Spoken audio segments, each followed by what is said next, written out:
আসসালামু আলাইকুম ওরহমতুল্লাহি ওবারাকাতু।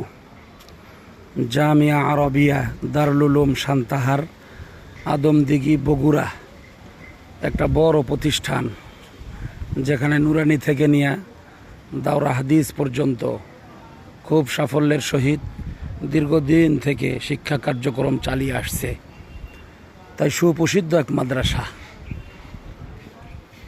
এই দিনই এদারায় থেকে হাজার হাজার আলেম, তলাবা, হাফেজ শিক্ষা অধ্যয়ন কার্যক্রম শেষ করে বিভিন্ন দেশের প্রান্তরে, বিশেষ করে উত্তরবঙ্গের বিভিন্ন জায়গায় তারা শিক্ষা কার্যক্রম চালিয়ে যাচ্ছেন। আল্লাহ আমাদেরকে এই দ্বীনি প্রতিষ্ঠানকে বিশেষভাবে দ্বীনের দুর্গ হিসেবে কবুল ও মঞ্জুর করেন। এই সামনে দিয়ে মসজিদ, এই পাশে হলো প্রধান গেট।